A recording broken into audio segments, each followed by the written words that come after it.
ഇനി വേണ്ടത് നമുക്ക് ഈ കേൾവി തരുന്നത് പോലെ ഔലിയാക്കൾക്കോ മഹത്തുക്കൾക്കോ ആ ദൂരം നിന്നുള്ള കേൾവി കൊടുക്കില്ല എന്നൊരായത്ത് കിട്ടിയാൽ മതി, അല്ലെങ്കിൽ ഒരു പ്രമാണം കിട്ടിയാൽ മതി. അത് കിട്ടിയാൽ ക്ലിയറായി. എന്നാ വിഷയം മനസ്സിലാവുമല്ലോ. എന്നാ പൊട്ടത്തനാണെങ്കിലും സമ്മതിക്കാം. ഇത് കേൾക്കില്ല എന്ന് മനസ്സിലായാൽ ആ കേൾക്കാത്ത ഔലിയാക്കളെ വിളിക്കുന്നത് പൊട്ടത്തനമാണ് എന്നെങ്കിലും നമുക്ക് മനസ്സിലാക്കണമെങ്കിൽ ഈ ഔലിയാക്കൾക്ക് കേൾക്കൂലെന്നും കേൾവി കൊടുക്കൂലെന്നും പ്രമാണം കിട്ടണം. അതിനാണ് ഞാൻ കഴിഞ്ഞ പ്രാവശ്യം ഉദ്ധരിച്ച ആയത്ത് പറഞ്ഞത്. ഏനെ ദുആ കേൾക്കാനുള്ള കഴിവ് അള്ളാഹ് കൊടുത്തിട്ടുണ്ടോ എന്നുള്ളതാണ്.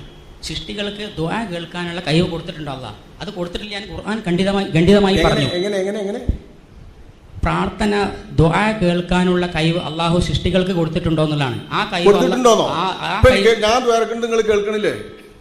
ഞാൻ ദ്വാരങ്ങൾ കേൾക്കണില്ലേ? എന്താ ചോദിക്കേണ്ട കാര്യം? അത് ദുആയാണോ? നമ്മൾ തമ്മിൽ നേരിട്ട് ചോദിക്കുന്ന കാര്യങ്ങളല്ലേ? വിളി, ഞാൻ നിങ്ങളെ വിളിക്കുന്നു, ഞാൻ നിങ്ങളോട് പ്രാർത്ഥിക്കുന്നു തന്നെ വെച്ചോളി. അങ്ങനെയല്ല ഇപ്പൊ പറയുന്നത്. അങ്ങനെ പറയില്ലല്ലോ ആരും. പറഞ്ഞോളൂ. നമ്മൾ തമ്മിൽ ചോദിക്കുന്ന ആയിക്കോട്ടെ. നമ്മൾ പറയുന്നത് തന്നെ പ്രാർത്ഥിക്കുന്നു. പിന്നെ ഔലിയാക്കന്മാരോടെല്ലാം പ്രാർത്ഥിക്കുന്നു എന്ന് പറയാൻ പാടില്ലല്ലോ. ഔലിയാക്കന്മാരോട് നമ്മൾ പറയുന്നത് ചോദിക്കുന്നു എന്ന് പറഞ്ഞോളി, പ്രാർത്ഥിക്കുന്നു എന്ന് പറയണ്ട. ഞാൻ നിങ്ങളെ എന്നെക്കാൾ ഉയർന്ന ഉദ്യോഗസ്ഥനായോ വിദ്യാഭ്യാസം ഉള്ള ആളോ മനസ്സിലാക്കുന്നത്. എന്നെക്കാൾ ഉയർന്ന ആളായിട്ട് ഞങ്ങളെ മനസ്സിലാക്കിയാൽ നിങ്ങളോട് ഞാൻ ഒരു കാര്യം ആവശ്യപ്പെട്ടാൽ അതിനെന്താ പേര് പറയാം? ഞാൻ നിങ്ങളോട് അപേക്ഷിക്കുകയുള്ളൂ. അപേക്ഷിക്കുക. ഈ അപേക്ഷ നിങ്ങൾ കേൾക്കുന്നു, ഞാനും കേൾക്കുന്നു, അല്ലേ? നമ്മൾ കേൾക്കുന്നില്ലേ? ഈ അപേക്ഷയ്ക്ക് തന്നെ പ്രാർത്ഥന എന്നും പറയുന്നത്. അത് നമുക്ക് വേറെ പറയാം. പ്രാർത്ഥനക്കായിട്ടൊരു വിഷയം നമുക്ക് വെച്ചിട്ട് അപ്പോൾ സംസാരിക്കാം. ഈ പറയുന്നത് കേൾക്കുക എന്ന് പറയുന്നത് നമ്മൾ പ്രാർത്ഥന കേൾക്കുന്നു, ഔലിയാക്കളും പ്രാർത്ഥന കേൾക്കുന്നു. നമ്മളോട് പ്രാർത്ഥിക്കുന്നത് കേൾക്കുന്നു, ഔലിയാക്കളോടും പ്രാർത്ഥിക്കുന്നത് കേൾക്കുന്നു. തെറ്റാണോ ശരിയാണോ എന്ന് പിന്നെ നോക്കാം. ഈ കേൾവിയുടെ കാര്യത്തിൽ അള്ളയും നമ്മളും ഔലിയാക്കളും ഒക്കെ വേർപെട്ട് നിൽക്കുന്നത് അള്ളാഹു സ്വന്തമായിട്ടുള്ള കേൾവി നമ്മുടേതും ഔലിയാക്കളുടേതും സ്വന്തമായിട്ടുള്ളതല്ല നൽകുന്നത്, അള്ളാഹ് നൽകുന്നത്. ഇനി അള്ളാഹ് നൽകുന്നതിൽ അസാധാരണവും സാധാരണവുമായ രണ്ട് തരം നൽകലുണ്ട്. അതിന് പ്രമാണങ്ങൾ ധാരാളം ഉണ്ടല്ലോ, അല്ലേ? ദൂരെ നിന്ന് കേൾക്കുന്ന ഒരു പ്രമാണമല്ലേ? ദൂരെ നിന്നുള്ള ശബ്ദം കേൾക്കുന്ന ഒരു പ്രമാണമല്ലേ? മുഅ്ജിസത്തിന്റെ ഭാഗമായിട്ട് കേട്ടതില്ല. അപ്പൊ അതിന്റെ പേരെന്താ? മുഅ്ജിസത്തായിട്ട് കൊടുക്കുന്നതിന്റെ പേര് അസാധാരണമായിട്ട് കൊടുക്കുന്നതല്ലേ? അല്ലേ? മുഅ്ജിസത്തിന്റെ അർത്ഥം സാധാരണയിൽ കവിഞ്ഞ് അസാധാരണമായിട്ട് സംഭവിക്കുന്നത് എന്നല്ലേ? അത് അള്ളാഹു ഉദ്ദേശിക്കുന്ന സമയത്ത് അത് ആയിക്കോട്ടെ, ആവട്ടെ, ശരി. ആ കൊടുക്കുന്ന നേരത്ത് ആ അസാധാരണമായ കേൾവി ഈ കൊടുക്കുന്ന ആൾക്കുണ്ടോ? ഉണ്ട്. അപ്പൊ ആ കൊടുക്കുന്ന നേരത്തെ ആ ആളും അപ്പോൾ അള്ളാഹുവും തമ്മിൽ വേർപെട്ട് നിൽക്കുന്ന പോയിന്റ് എവിടെ? കേൾവിയിൽ സൂറ് പാടില്ലല്ലോ. ഉദാഹരണം പറയട്ടെ. ഉറുമ്പ് സംസാരിക്കുന്നത് നമ്മൾ കേൾക്കുന്നില്ല. ഉറുമ്പ്, നിങ്ങൾ പറഞ്ഞ അവന് മനസ്സിലാക്കാം. ഉറുമ്പ് സംസാരിക്കുന്നത് കേൾക്കാത്ത നമ്മൾ സുലൈമാൻ നബി അലൈഹിസ്സലാം കാലത്ത് നംലത്തുൻ യാ അയ്യുഹൻ നംലു ദുഖുലു മസാകിനക്കും എന്ന് പറഞ്ഞത് സുലൈമാൻ നബി കേട്ടു. ഫതബസ്സമ ളാഹികം മിൻ ഖൗലിഹാ, ഉറുമ്പിന്റെ വാക്ക് കേട്ടിട്ട് അദ്ദേഹം പുഞ്ചിരിച്ചു എന്ന് ഖുർആനിലുണ്ടല്ലോ. ഇത് മുഅ്ജിസത്താണ്. മുഅ്ജിസത്തായിട്ട് സുലൈമാൻ നബിക്ക് അപ്പൊന്ന് കൊടുത്തു എന്നുള്ളൂ വെച്ചോളി, ഞാൻ സമ്മതിക്കാം. ആ കൊടുക്കപ്പെട്ട സമയത്ത് സുലൈമാൻ നബി അലൈഹിസ്സലാം കേട്ട ആ കേൾവിയും അള്ളാഹു ഇതേ ഉറുമ്പിൻ്റേത് കേൾക്കുന്നതായ കേൾവിയും തമ്മിൽ വ്യത്യാസപ്പെടുന്ന പോയിന്റ് എവിടെയാണ്? മുഅ്ജിസത്ത് ആ സമയത്ത് കിട്ടുന്നതാണല്ലോ, അമ്പിയാക്കളുടെ കൈകളിലൂടെ വെളിപ്പെടുന്നതാണല്ലോ മുഅ്ജിസത്ത്. മൂസാ നബി കടലിന്റെ അടുത്തെത്തിയപ്പോൾ മൂസാ നബിക്ക് എന്താണെന്ന് അറിയില്ലായിരുന്നു. അള്ളാഹുവിന്റെ വഹയ്യ് കിട്ടിയപ്പോഴാണ് അവിടെ അടിക്കുന്നത്. ആ അത്ഭുത ദൃഷ്ടാന്തം അവിടെ വെളിപ്പെടുന്നത്. ഞാൻ സമ്മതിക്കാം. ഞങ്ങൾ പറയുന്നത് സമ്മതിച്ചിട്ട് തന്നെ സംസാരിക്കുന്നത്. സുലൈമാൻ നബിക്ക് അപ്പ കൊടുത്തു, അള്ള കൊടുത്തു, പിന്നെ കൊടുത്തില്ല, പിന്നെ കിട്ടിയില്ല എന്നെ സമ്മതിക്കാം. അതിരിക്കട്ടെ. ആ കേട്ട സമയത്ത് കൊടുത്തപ്പോ കേട്ട കേൾവിയും അതേ ഉറുമ്പിന്റെ സംസാരം അള്ള കേട്ടല്ലോ, ഈ കേൾവിയും തമ്മിലുള്ള വ്യത്യാസം എവിടെ? ഉറുമ്പ് സംസാരിക്കുന്നത് കേൾക്കാനുള്ള കൈ ആ മുഅ്ജിസത്തിന്റെ ഭാഗമായിട്ട് അതാണ് കൊടുത്തത്. എല്ലാം കേൾക്കാനുള്ള കഴിവ് ആ സമയത്ത് ഇവർക്ക് ഈ അമ്പിയാവിന് എല്ലാം പിന്നെ പറയാന്ന്. ഇപ്പൊ നമ്മൾ കേൾക്കാത്ത ഉറുമ്പിന്റെ സംസാരം എല്ലാം കേൾക്കണ്ടല്ലോ. നമ്മൾ കേൾക്കാത്ത ഉറുമ്പിന്റെ സംസാരം സുലൈമാൻ നബി അലൈഹിസ്സലാം കേൾക്കുന്നത് അസാധാരണമല്ലേ? അസാധാരണമായി കേൾവി അദ്ദേഹം കേട്ടപ്പോൾ അതേ അസാധാരണമായത് കേൾക്കുന്ന അള്ളാഹുവും കേട്ടല്ലോ. അള്ളാഹുവിന്റെ കേൾവിയും സുലൈമാൻ നബിയുടെ കേൾവിയും ഒരുപോലാണോ?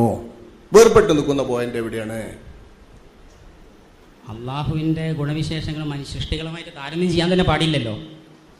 എന്താ നിങ്ങൾ പറയുന്നത്? എന്നാ പിന്നെ താരതമ്യം ചെയ്യരുത്. നമ്മൾ ഔലിയാക്കന്മാരെ വിളിക്കുന്നതും അള്ളാനെ വിളിക്കുന്നതും താരതമ്യം ചെയ്യരുത്.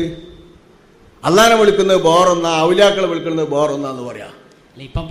താരതമ്യം ചെയ്യരുത്. ഇനി ഔലിയാക്കളെ വിളിക്കുന്നതൊക്കെ ഒന്ന്, അള്ളാനെ വിളിക്കുന്നത് ബോറൊന്ന്, അങ്ങനെയാലോ? എന്താന്ന് പറഞ്ഞാൽ ഇതിപ്പം നമ്മളെ സംബന്ധിച്ചിടത്തോളം നമ്മൾ നിസ്കാരത്തിന് ശേഷമൊക്കെ അള്ളാഹിനോട് ദുആ ചെയ്യുന്നു. നമ്മൾ നിസ്കാരത്തിന് ശേഷമൊക്കെ അള്ളാഹിനോട് പ്രാർത്ഥിക്കുന്നു. അപ്പം അള്ളാഹുവിന് അത് ഞാൻ നേരത്തെ വന്നപ്പോൾ ചോദ്യം നിർത്തിവെക്കാൻ പറഞ്ഞു. എന്താ വെച്ചാൽ ആ ചോദ്യത്തിലേക്ക് എനിക്ക് തിരിച്ചു വരണം. കാരണം നമ്മൾ അള്ളാഹുവിനോട് ചോദിക്കുന്ന എല്ലാ കാര്യങ്ങളും സൃഷ്ടികളോട് ചോദിക്കാൻ പറ്റും. അത് നമുക്ക് സംസാരിക്കാം. അബ്ദുൽ നാസർ സാഹിബ്, ഞാൻ ആ വിഷയം സംസാരിക്കാം. അള്ളാഹുവിനോട് നിങ്ങൾ ധൃതി കൂട്ടണ്ട. കാര്യമായിട്ടുള്ള മെയിൻ ചോദ്യമല്ലേ അത്. അത് ഈ 100 കൊല്ലമായിട്ട് ഉണ്ടാക്കി തീർത്ത ഈ ഒരു വലിയ തൗഹീദിന്റെ അട്ടിമറിയുടെ മർമ്മ ചോദ്യമാണ്. അള്ളാഹിനോട് ചോദിക്കാൻ പറ്റുന്നതൊക്കെ സൃഷ്ടികളോട് ചോദിക്കാൻ പറ്റുമോ? അത് നമുക്ക് ചോദിക്കാം, പറയാം. ഇൻഷാ അള്ളാഹ് അത് വാത്ത് വെക്കുക. അടുത്ത ക്ലാസ്സിലോ പിന്നത്തെ ക്ലാസ്സിലോ പറയാം. ഇത് പറയാൻ കഴിയാഞ്ഞിട്ടല്ല. ഇപ്പൊ നമ്മൾ ഈ വിഷയം ഒന്ന് തീർപ്പാക്കണം. ഏത്? അള്ളാഹുവിന്റെ കേൾവിയും നമ്മുടെ കേൾവിയും തമ്മിൽ അള്ളാഹു താലാന്റെ കേൾവി പോലെ നമുക്കും കേൾവി എന്ന് പറയുന്നുണ്ടല്ലോ. ശിർക്ക് ആയില്ലേ സിഫത്തിൽ നിന്നുള്ള നമ്മളെ ചോദ്യ പോയിന്റ്. ആ ചോദ്യ പോയിന്റ് നിന്ന് മാറാതെ അതൊന്ന് നമുക്ക് ഉറപ്പിച്ചിട്ട് പോവാ.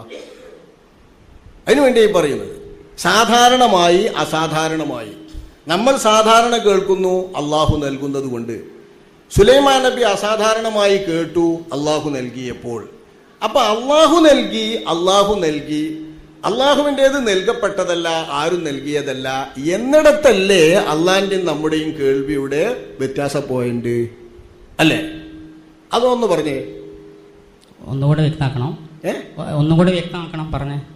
സാധാരണമാവട്ടെ അസാധാരണമാവട്ടെ, പരിധി ഉള്ളതാവട്ടെ പരിധിക്കപ്പുറമാവട്ടെ, ഏതു കേൾവിയും സൃഷ്ടികളുടെ കേൾവിയാണെങ്കിൽ സൃഷ്ടാവിന്റെ കേൾവിയുമായി വേർപെട്ട് നിൽക്കുന്നു.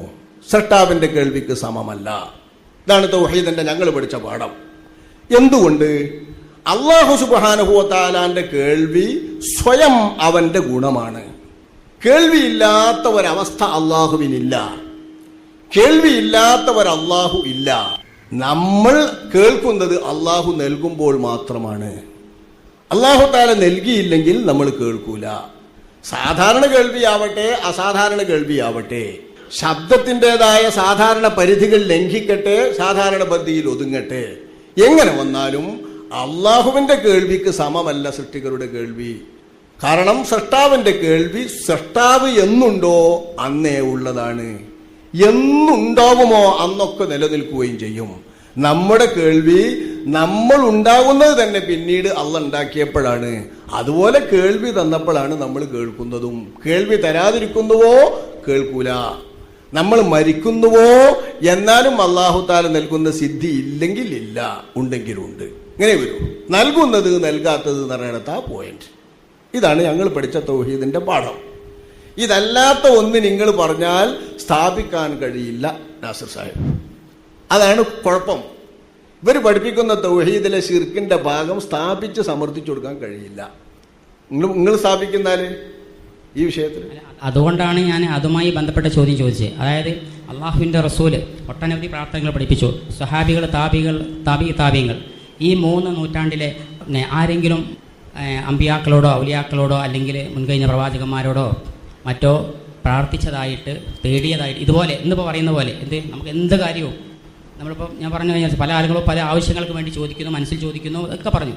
ഇതുപോലെയുള്ള ഏതെങ്കിലും ഒരു സംഭവം സഹാബികൾ, ആയിരക്കണക്കിന് സഹാബികളോട് ഉണ്ടായിട്ടുണ്ട്. ഇവരാരെങ്കിലും ഇതുപോലെയുള്ള ഒരു പ്രാർത്ഥന ദുആ ഇന്നിവിടെ നടത്തുന്നത് പോലെയുള്ള നടത്തിയിട്ടുണ്ടോ? അതാണല്ലോ നമുക്ക് ദീനി തെളിവ്. ഖുർആനും സ്വഹിയായ ഹദീസുമാണല്ലോ ഇസ്ലാമിൻ്റെ അടിസ്ഥാന പ്രമാണം. അപ്പോൾ ഇത് ആരെങ്കിലും ചെയ്തിട്ടുണ്ടോ എന്ന് തെളിയിച്ചാലേ നമുക്ക് ജീവിതത്തിൽ പകർത്താൻ പറ്റുള്ളൂ. അല്ല 100 കൊല്ലോ 200 കൊല്ലോ മുമ്പ്. എന്നാൽ പിന്നെ നിങ്ങൾക്ക് അതന്നെ ചോദിച്ചാൽ പോരെ? ആദ്യം ആ വിഷയം ചോദിച്ചതെന്ന് വെച്ചാൽ നമുക്ക് അതേറ്റാണ് സംസാരിച്ചാൽ പോരെ? അതല്ലല്ലോ നിങ്ങൾ ചോദിക്കുന്നത്. നിങ്ങൾ ചോദിച്ചു തുടങ്ങിയത് അള്ളാഹുവിന്റെ കേൾവി പോലെ കേൾവിയാവൂലേ നാനാഭാഗത്തിൽ നിന്ന് കേട്ടാല്? അപ്പൊ അള്ളാഹുവിന്റെ കേൾവി എന്ന സിഫത്തിൽ പങ്കു ചേർക്കൽ വന്നില്ലേ, ശിർക്ക് വന്നില്ലേ എന്നല്ല നിങ്ങൾ ചോദിച്ചത് അല്ലേ? അതിപ്പോ എന്തായി? അത് ശിർക്ക് വരുന്നുണ്ടോ വരുന്നില്ലേ എന്നൊന്ന് തീരുമാനിക്കുക. എന്നിട്ട് പിന്നെ ബാക്കി ഭാഗം പറയാം. അള്ളാഹു അല്ലാത്തവരോട് ചോദിക്കാൻ പറ്റൂലേ? മുമ്പുള്ളവർ ചോദിച്ചോ ചോദിച്ചില്ലേ എന്ന് ഇൻഷാ അള്ളാഹ് പറയുന്നേ വേണം. തൗഹീദും ശിർക്കിന്റെയും തീരുന്നതിന്റെ മുൻപ് അത് പറയണം. അത് നമുക്ക് പറയാം. കാരണം എന്താന്ന് വെച്ചാൽ കഴിഞ്ഞ ക്ലാസ്സിൽ ഞാനിവിടെ ഫുൾ ക്ലാസ് കേട്ടിട്ടുണ്ട്. അല്ല, കഴിഞ്ഞ ക്ലാസ്സിൽ കാരണം അള്ളാഹു അല്ലാത്തവർക്ക് സുജൂദ് ചെയ്താൽ പോലും അത് ശിർക്കാവില്ലെന്ന് പറഞ്ഞു. ശിർക്കാവില്ല ആവൂല എന്ന് പറയുന്ന കാരണം ഞാൻ ന്യായം പറഞ്ഞിട്ടുണ്ട്. യാക്കൂബ് നബി അലൈഹിസ്സലാം യൂസുഫ് നബി അലൈഹിസ്സലാമിന് സുജൂദ് ചെയ്തു എന്ന് ഞാൻ ഖുർആൻ ഓതിയിട്ടാ പറഞ്ഞത്. എങ്കിൽ യാക്കൂബ് നബി ശിർക്ക് ചെയ്തു എന്ന് പറയാൻ പറ്റില്ല. ഒരു കാലത്തും ശിർക്ക് അനുവദനീയമായിട്ടില്ല. ഒരു നബിയും ശിർക്കിൽ പെട്ടിട്ടില്ല. മലക്കുകൾ ആദം നബി അലൈഹി ഇസ്ലാമിനെ സുജൂദ് ചെയ്തത് അത് മലക്കുകൾക്ക് ബാധകമായ നിയമം മനുഷ്യർക്ക് ബാധകമാണോ നമുക്ക് ബാധകമാണോ? നമ്മളെ സംബന്ധിച്ചിടത്തോളം അള്ളാഹുവിൻ്റെ റസൂൽ പറഞ്ഞെന്താ, ആർക്കെങ്കിലും സുജൂദ് ചെയ്യാൻ കൽപ്പിക്കുമായിരുന്നെങ്കിൽ ഭാര്യ ഭർത്താവിന് സുജൂദ് ചെയ്യാൻ കൽപ്പിക്കുമായിരുന്നു എന്ന് അള്ളാഹുവിൻ്റെ റസൂൽ പഠിപ്പിച്ചു. അപ്പം നിങ്ങളൊന്നും മനസ്സിലാക്കിയിട്ടില്ലെന്നാ പറഞ്ഞത്. ഞാൻ പറഞ്ഞത് നമ്മളെ ഉമ്മത്തിൽ ആർക്കും സുജൂദ് ചെയ്യാൻ പറ്റൂല എന്ന് തന്നെയാ. ചെയ്താൽ കാഫിറാവുന്നാ ഞാൻ പറഞ്ഞേ. അങ്ങനെ കഴിഞ്ഞ പ്രാവശ്യം പറഞ്ഞേ, നമ്മൾ മലക്കുകൾ സുജൂദ് ചെയ്ത് കണ്ടിട്ട് സുജൂദ് ചെയ്യാൻ പാടില്ല. യാക്കൂബ് നബി യൂസഫ് നബിക്ക് സുജൂദ് ചെയ്തത് കണ്ട് നമുക്ക് സുജൂദ് ചെയ്യാൻ പാടില്ല. നമ്മളൊരാൾ സുജൂദ് ചെയ്താൽ ആ സുജൂദ് കൊണ്ട് കാഫിറാകും എന്നാ ഞാൻ പറഞ്ഞത്. അതാ ഞങ്ങളുടെ വിശ്വാസവും ഇസ്ലാമിലെ വിശ്വാസവും. അതെന്തുകൊണ്ട്? നബിയുടെ സമുദായത്തിന് ഇത് വിലക്കപ്പെട്ടിട്ടുണ്ട്. നബിയുടെ മില്ലത്തിൽ ദീനിൽ നബിന്റെ മുമ്പ് ഇത് വിലക്കപ്പെട്ടിട്ടില്ല. നബിന്റെ മുമ്പുള്ള സമുദായത്തിൽ അഭിവാദനത്തിന്റെ സുജൂദ് സർവഥാ നടന്നു വന്നിരുന്നു. ആ സുജൂദാണ് ആര് ചെയ്തത്? യാക്കൂബ് നബി എന്ന അള്ളാഹുവിന്റെ മുർസലായ അള്ളാഹുവിന്റെ റസൂലായ നബി യൂസുഫ് നബി എന്ന റസൂലായ മകന്റെ മുൻപിൽ ചെയ്ത സുജൂദ് ആ സുജൂദാണ്.